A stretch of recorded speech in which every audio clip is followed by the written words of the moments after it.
Last time we spoke about the grueling battle for Bunagona. The villages of Buna and Gona had been captured, but the Americans and Australians had a lot more ground to take before their job was done. By Christmas Day, American companies were marching upon the Buna government station while the Australians were marching in the direction of Grua. Then, over on Starvation Island, the situation was so dire for the Japanese, they had to perform a feint to draw the American army's attention away from their coastal lines. They chose to mount their feint from Mount Austin to draw the Americans there, and the feint worked. Now the Americans would be marching upon the Seahorse and Galloping Horse to face the brutal defenses of the Gifu to claim Mount Austin's peak. But today we're going to venture back to the Burma front, where a new offensive is commencing. This episode is the First Arakan Campaign.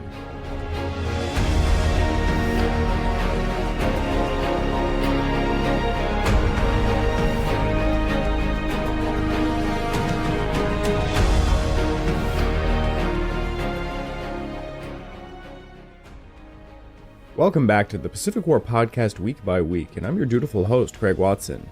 But before we can begin, I just want to remind you all, this podcast is only made possible through the efforts of Kings and Generals over at YouTube. Perhaps you want to learn a bit more about World War II? Kings and Generals has an assortment of episodes on World War II and much, much more, so go give them a look over at YouTube. So please, subscribe to Kings and Generals over at YouTube and continue to help us produce this content by checking out www.patreon.com/kingsandgenerals.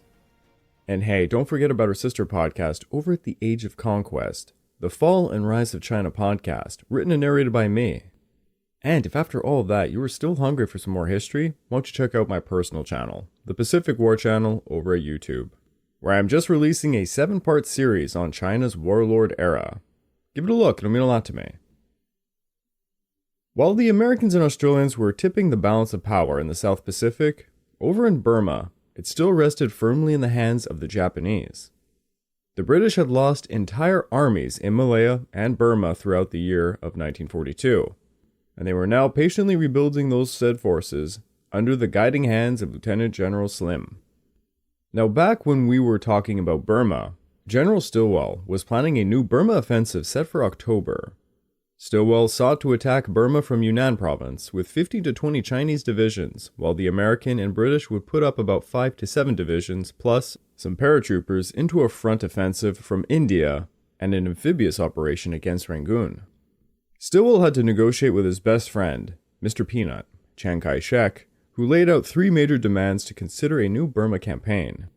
Number 1 was that 3 United States divisions needed to be brought to India, alongside 500 aircraft, guaranteeing 5,000 tons of supplies being flown over the hump each month. And he demanded that this all be met by August.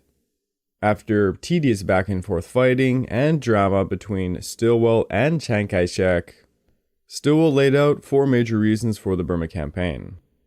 Number 1, they needed to establish a base for which a counteroffensive against Japan could be formed. Number 2, they needed to prevent Germany, Italy, and Japan from joining forces in the Middle East. Number 3, they had to open a line of communication from India to China so large quantities of supplies could be brought to China, thereby, quote, enabling the Chinese to complete their plan for a general counteroffensive at an early date. Number 4, they had to keep the Japanese too busily occupied to seize the initiative anywhere else in the Pacific.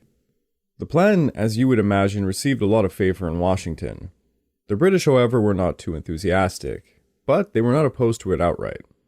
The British did, however, accuse Stilwell of seeing only his theater of war while ignoring the overall picture, which is rich coming from the British, who spent the majority of World War II trying to hold on to their empire at the cost of their allies. Yet the logic behind the campaign was just. The Allies needed Burma to get China the supplies she needed to continue the war. The miserable trickle that had made it over the hump was not nearly enough. Chiang Kai-shek was not enthusiastic about the Burma offensive, but like the British, he did not turn it down outright. Instead, he began to bargain. Chiang Kai-shek wanted America to send combat divisions, more air forces, and air transport. Likewise, he wanted the British to attack by sea simultaneously while the campaign kicked off in North Burma. He asked the Allies to provide at least 3 battleships and 6 aircraft carriers to obtain air dominance over the China and Java Seas so they could recapture the Andaman Islands and perform an amphibious assault on Rangoon. And I'm just going to say it off the bat, that request was pretty ridiculous. 6 aircraft carriers? What the hell is this guy thinking? But if the conditions were met, Chiang Kai-shek promised his consent for the use of his army that was still in India, known then as the Yoke Force, based in Yunnan province. This prompted Washington and London to argue with another, and no solution came to satisfy either Britain or China. Wavell and Chiang Kai-shek kept arguing with another, while Stilwell flew back and forth between them, urging and arguing to put things into motion. Eventually, Wavell had to inform Chiang Kai-shek there was simply not enough sufficient infrastructure in the Assam border to support a large offensive yet, but that he was forming a more modest plan against northern Arakan, the Chin Hills and the upper Chindwin. Under pressure from Washington, i.e. Stilwell, Wavell was forced to give his general agreement with some of Stilwell's offensive plans. Upon receiving some agreement finally, Stilwell went to Chiang Kai-shek to present him with a description of Wavell's plans and the preparations for the Chinese forces, who would have to take their own share in the new Burma campaign. One thing Chiang Kai-shek stressed about the plan was that the Allies must control the Bay of Bengal, using naval and air power. FDR was told this by Stilwell, and he began talks to convince Churchill the necessity of controlling the Bay of Bengal for the Burma campaign. Churchill, however, would not agree to it. He kept saying, "Let it happen, if it must happen, but after the monsoon." Churchill then said, given other eventualities, Britain could ready and supply an amphibious assault to support South Burma. Thus this led 2 American and 1 British general to fly over to Chongqing to talk it over with Chiang Kai-shek. Chiang Kai-shek received them quite coldly. He was too preoccupied with a supply issue. His nation was being bled, and he really wanted above all else supplies for his home front. And who could blame the man? He was willing to consider the Burma actions, but needed more from his allies. He wanted the American air forces in China to be made independent under Chennault, a request made by Chennault a year prior, but was rejected, and now it was granted. It was at this time he demanded more supplies, 10,000 tons flown each month, and again, he wanted 500 aircraft to do it. The Allied generals gave him excuses why they couldn't meet all these demands, really pissing him off. And at this time, Stilwell wrote of many rumors he began to hear around Chongqing in his diary. January the 9th. Rumors that Madame's mission, whatever it was, has failed. What the hell is up? January the 11th. Madame has sent an SOS to TV to come and help her. She has apparently been bogged down. The rumor here is that she failed her mission, whatever it was. Stilwell wrote this to his wife. Something has happened to May's trip. She had apparently planned a Queen Mary tour of the States, turned on the charm all over the place, and keeping the suckers in line. Now she's howling for help, so maybe the higher-ups are getting help and putting on the lid. Now, FDR was dealing with a multitude of issues. Stalin was clamoring to open a second front in Europe, and complained bitterly about the discrepancies in the Allied war effort. If anyone mentioned the Far East around Stalin, he would have none of it. Britain was interested in the Far East because they were creating a new Burma road using trains built from Lido in Assam. Chennault, Stilwell, and Chiang Kai-shek kept arguing for more aircraft in China, though Stilwell made many mentions that Chiang Kai-shek was simply hoarding such things for later use against the CCP. Chennault made many convincing arguments that a decent Chinese air force could keep the Japanese in check from advancing any further. FDR gave a bit of something to everyone. He told Chiang Kai-shek they would get him 10,000 troops and 25,000 tons of supplies to India for the new Lido Road.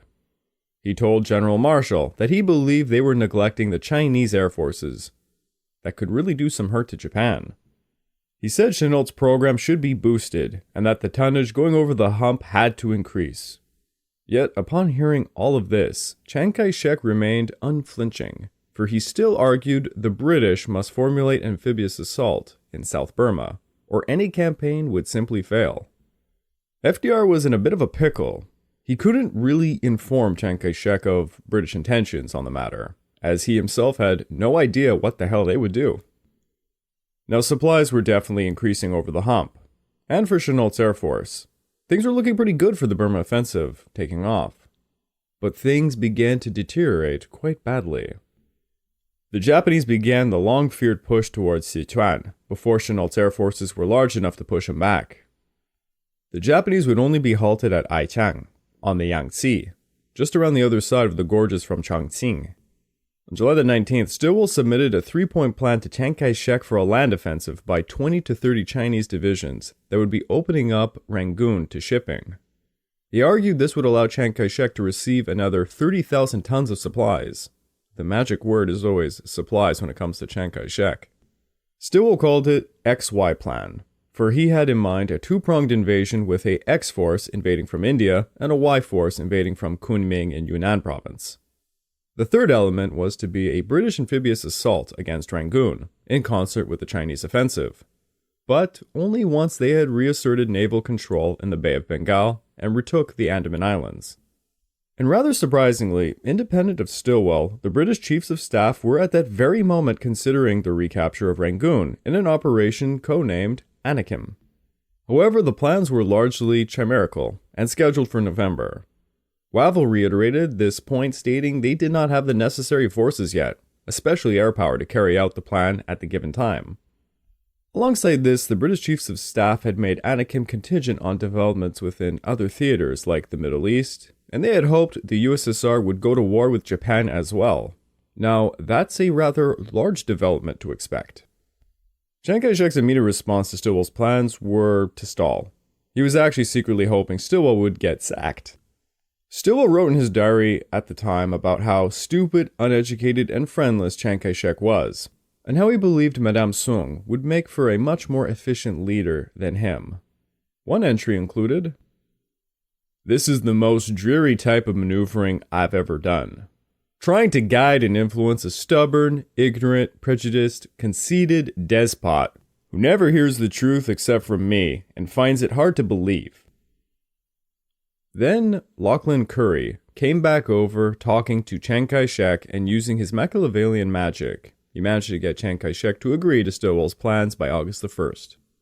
So China was finally on board, but as you can imagine, Chiang Kai-shek had more demands. The major one being that Britain follow through. So General Marshall and Admiral Ernest King announced that Anakim was to be a vital part of the grand strategy in the war against Japan.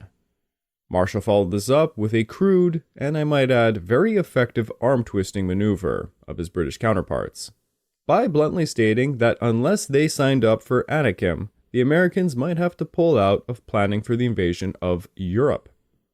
The British, of course, countered by arguing the number of vessels required for the amphibious side of Anakim was enormous, and would cut down on what was available for the cross-channel invasion of Europe. But Ernest King checkmated the objection by offering to provide all the necessary landing craft from the United States Pacific Navy. Anakim was slated for November the 15th of 1943. Now, Operation Anakim was not alone. Alongside it would be Wavell's operation called Cannibal, which was an amphibious assault of Akyab, and another operation called Ravenous. Operation Ravenous would take place simultaneously with the Arakan Campaign, whereas Wavell planned for the 4th Corps to send the 17th Indian Division into the Chin Hills and then to Chinwin, while the 23rd Indian Division marched to Sitang. Operation Ravenous saw many delays and would be suspended until March of 1943. Now I'd like to take just a moment here to talk about the British forces in the CBI theater. When General Slim arrived to India after the brutal retreat, he was met with a lot of harsh criticism, particularly from one lieutenant general named General Irwin of the 4th Corps. Slim and his soldiers were not treated as heroes, but as men who had shirked their duty. As one of my sources put it, Irwin was one of those over-promoted non-entities who compensated with dictatorial egocentricity.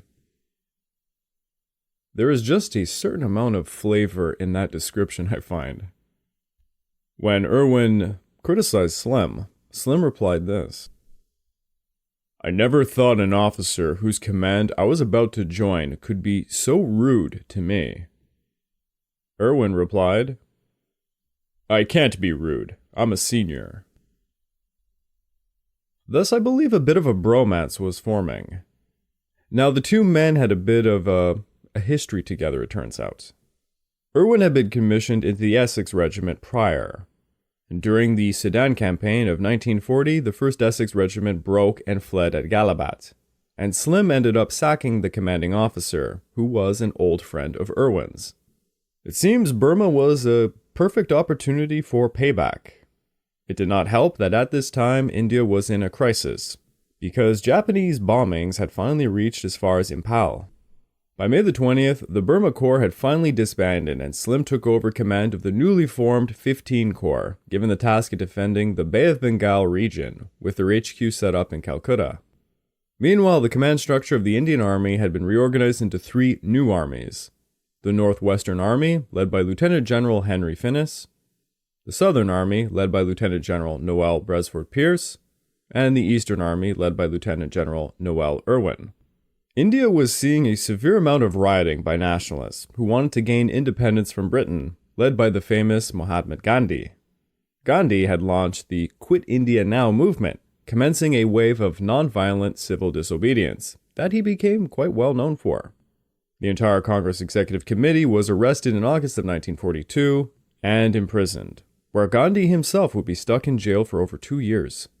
Because of the gravity of the India situation, the Burma action was reduced heavily, with General Wavel deploying no fewer than 57 infantry battalions in the worst hotspots of India, such as Bengal, Orissa, Bihar, and Assam.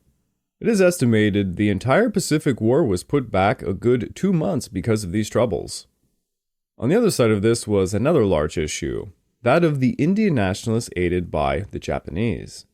When Singapore fell, tens of thousands of Indian troops had been captured by the Japanese, and amongst them were many nationalists. Amongst these men was Subhas Chandra Bose, who organized a 30,000-strong Indian National Army to help liberate India. Bose came out in open support for the Axis powers after Germany invaded Belgium, and he resigned from the Indian Congress Party and he set up the Forward Bloc in Bengal, a proto-National Socialist party. After escaping to Kabul, his subsequent career led him to Moscow and Berlin, where he began to perform daily broadcasts inciting uprisings amongst Indians. Later on, he would leave from Bordeaux aboard a Japanese submarine bound for Singapore, then to the Andaman Islands, where the Japanese had caught around 60,000 Indian troops, and as the Japanese put it, caught Britain's command with their gin and tonics half down. Of the 60,000 captured Indian troops, Bose persuaded roughly a third to join him in the new pro-Axis command that formed what would be the backbone of the INA. The troops that joined were not necessarily ideologically in tune with their new leader, but as Lieutenant Harbin Singh explained, "I have traveled the world and seen the standard of the German army. They will win." The first major actions of the INA would be espionage in India to encourage further defection, leading to around 40,000 men to be trained to fight in the Burma front, led by Colonel Iwakuro Kidio. In the end, however, as is always the tragedy with the Japanese in this war, tensions rose up between them and their new Indian allies, leading to crackdowns on the INA leadership. The Japanese lacked experts on India, and for all the talk of the greater East Asia co-prosperity sphere, it was unbelievably hindered by the way the Japanese treated all those they came into contact with. You would have to imagine it's kind of hard to be excited to be part of the greater East Asia co-prosperity sphere when some Japanese bayonet your citizens and refer to them as inferior beings, like dogs. Well, because of Japanese atrocities and the lack of any Japanese experts on India, countless INA would defect back to the Allies, leading to arrests, such as that of Mohan Singh. Thus, the POWs became POWs once more. Between December of 1942 to February of 1943, Bose gradually failed to keep the first INA united, and it would cease to exist, though it would come back later on, famously during Operation Yugo in 1944. Now back to the British. When Slim and his men arrived back to India, they were treated, to put it frankly, like shit. With zero understanding of what the troops had suffered during the terrible retreat from Burma, many officers complained about the lack of discipline, and that morale had all but broken down amongst the new arrivals. The administrative staff that turned up at the New Delhi HQ were referred to as the Garbadine Swine. There was a failure of communication between those who had seen active service at the front and those who had not yet, alongside a lack of proper leadership. There was also a lot of blame going around, like towards General Alexander, whose sudden decision to cut and run had caused quite a terrible psychological effect amongst the men, reducing morale. Wavell was also to blame. As Viceroy, he was not administering enough. Too much ad hoc was going on. One issue, for example, was that of the Indian Tea Association, which was running trucks with relief supplies as far as Impal, but not beyond. Then after receiving a ton of complaints, they ceased running even to Impal. These complaints were coming from Indian civil servants and journalists arguing that the rescue efforts were racist, with Europeans and Anglo-Indians being favored. As for General Slim, he was cautious to point any fingers at his superiors, but he did make remarks without naming anyone, stating that zero preparations had been made to welcome the Burma veterans back to India. If our welcome into India was not what we expected, the comfort provided was even less. Basically, there was zero housing available for the Burma survivors. They were simply left to bivouac in the open. The luckier guys were herded into makeshift camps originally designed to take a tenth of their number, but men were shoehorned into them nonetheless. As one eyewitness put it, "It was uncomfortable, not only because it was raining hard, but because we had no shelter or unsoiled ground on which to lie. Thousands of people having previously occupied it, with surprisingly primitive ideas for soldiers on the most elementary rules of sanitation." When men were transported there was a huge lack of medical help and supplies. Thus, those suffering from the typical culprits of malaria, dysentery, or cholera often succumbed while en route. One Colonel Michael Calvert recalled, "There were no blankets and no food. We had cholera, dysentery, and malaria cases on the train, but there were no medical or even toilet facilities. The lavatory accommodation consisted of ropes to which the user clung while hanging over the side of his truck. We would have suffered more had it not been for the planters and their wives. As we slowed or stopped at stations, they threw food and other supplies to us." A lot of the soldiers' accounts told similar tales of campsites where rain would pour down upon them, and most did not have tents, leaving them there sitting in mud. There were rarely any ground sheets or blankets, and not nearly enough mosquito nets. It is estimated nearly 90% of those who made the trek out of Burma suffered from malaria, and 20% had to be hospitalized. Things were bad for Slim's men, but it was nothing compared to that of the Chinese troops. The 38th Division, which had fought valiantly at Yan'an, was treated terribly when they arrived in late May. General Sun Lijian, a graduate of Virginia Military Academy and an excellent English speaker, found himself under suspicion and in danger of internment. General Irwin regarded Sun with contempt and, to be frank, with a lot of racism. He complained that the Chinese were, quote, "a pack of parasites and pusillanimous bastards, always wanting to be fed and pampered at British expense." Fortunately, Wavell, for once, exerted himself and overruled Irwin's attempts to intern the Chinese general. Stilwell likewise had warned Sun that, quote, "the limey bastards would try to manipulate him and make him over."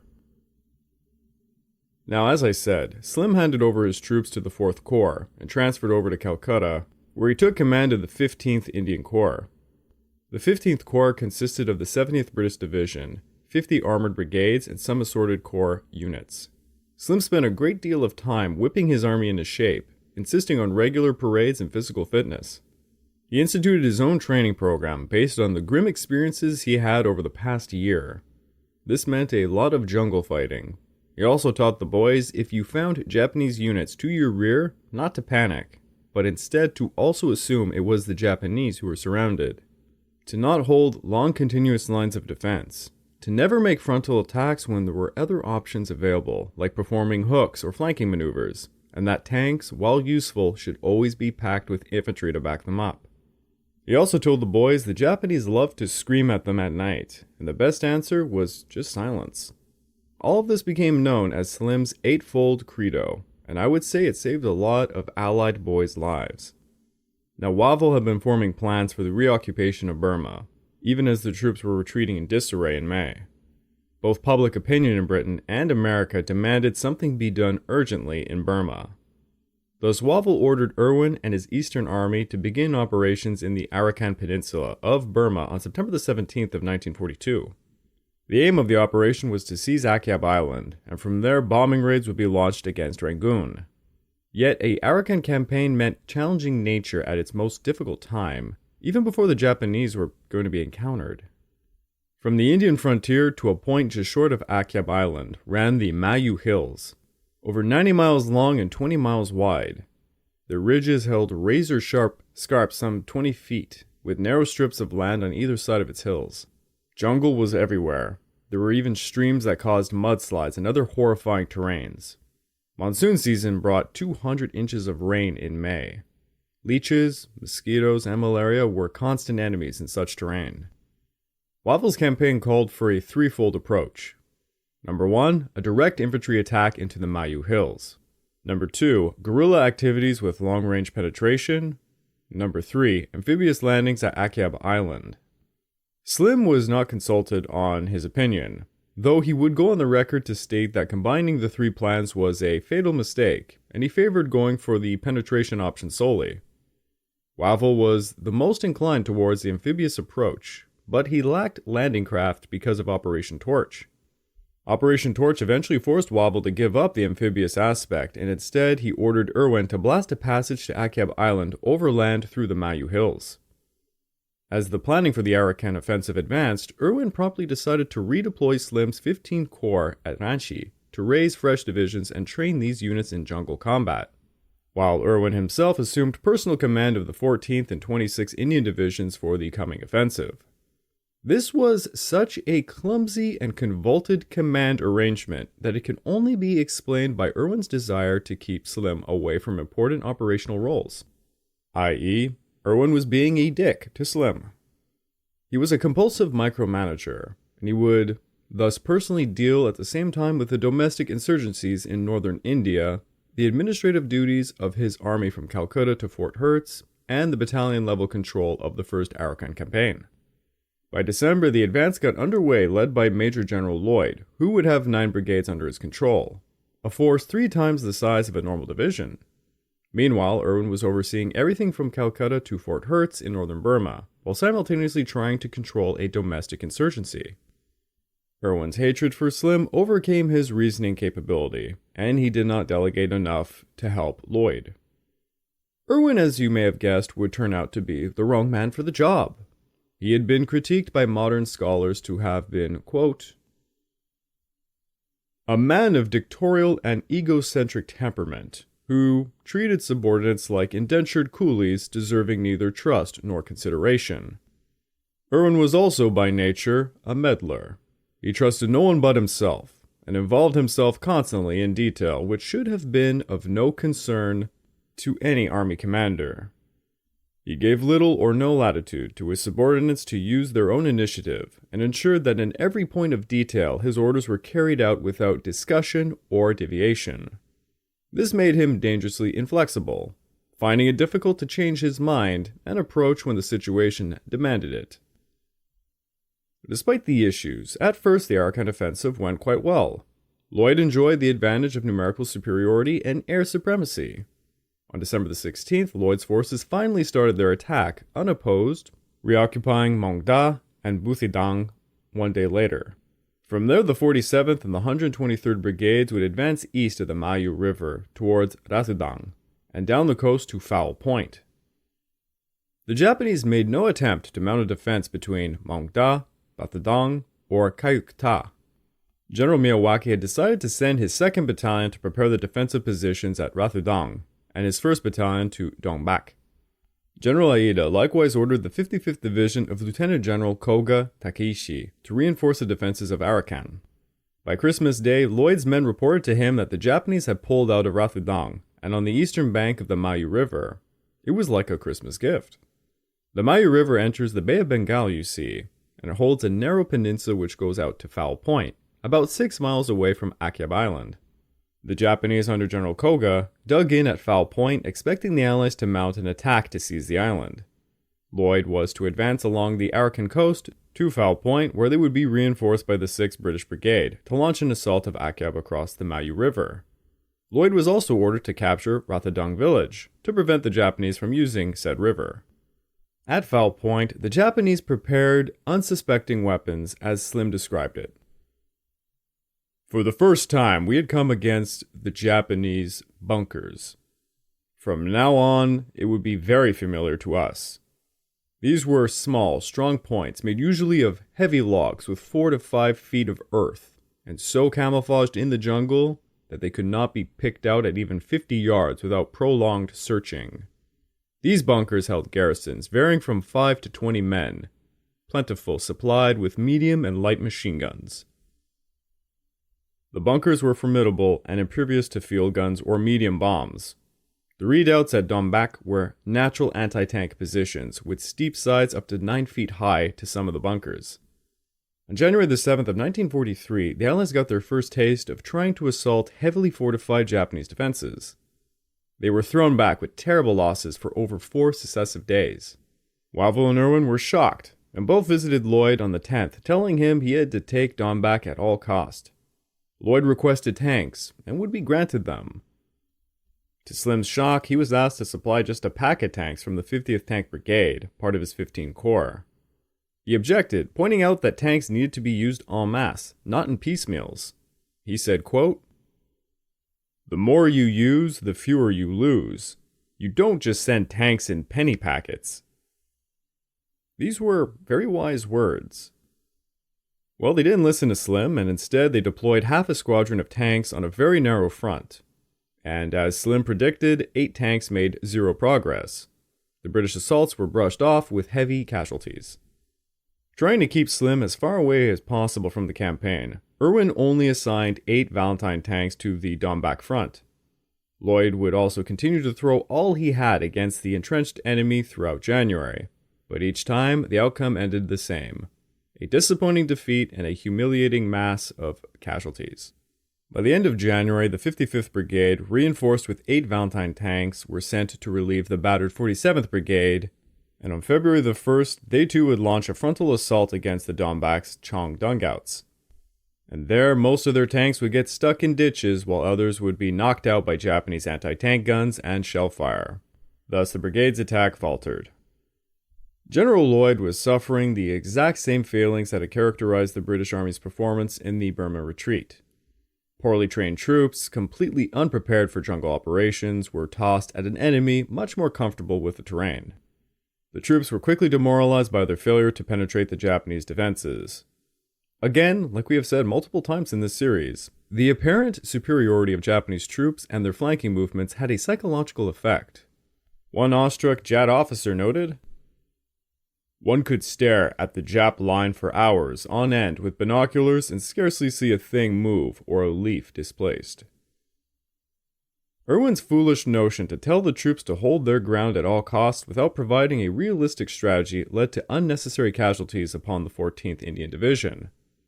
On the other side of the coin, the Japanese in Burma for the first time got to experience the horrors of waiting for enemy attacks while huddled inside mosquito-infested jungles and bunkers. Corporal Fujita wrote in his diary about the nature of this.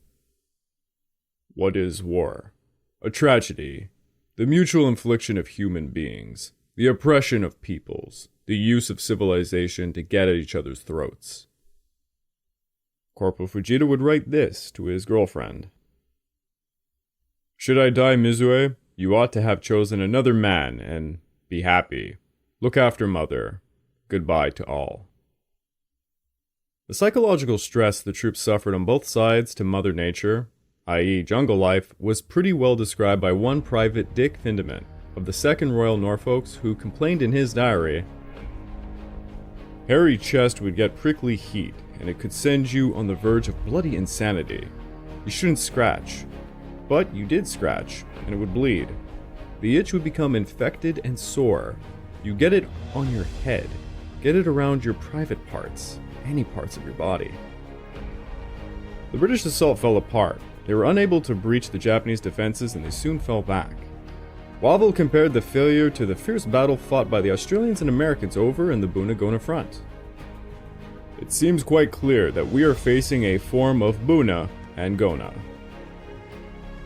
Fusilier William Smith described the scene as, quote, "It was like a scene from Dante's Inferno, as screams and yells from the wounded and dying filled the air, even above the bombardment. All the casualties seemed to be from our own." By the start of March, Miyawaki's 3rd Battalion came to the Caledon River, where they defeated the British guerrilla force known as the V-Force, who were trying to disrupt his lines of communications. Lloyd followed this up by deploying the 55th and 47th Brigades east of the Mayu River to continue to put pressure on Rathodong, as Irwin had sent the 6th Brigade to take over the abysmal Dombak front. The first week of March would see the 3rd Battalion of the 213th Regiment crossing the Mayu River and smashing the already worn-down 55th Brigade, forcing the Indians to retreat, leaving just the 47th Brigade isolated north of Rathodong. I guess Irwin should have not done everything he could to get rid of Slim, because guess who's gonna come and save the day?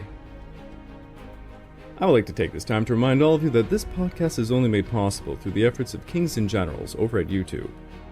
Please go subscribe to Kings and Generals over at YouTube and continue to help us produce this content by checking out www.patreon.com/kingsandgenerals. And hey, don't forget about our sister podcast over at The Age of Conquest, the Fall and Rise of China podcast, written and narrated by me.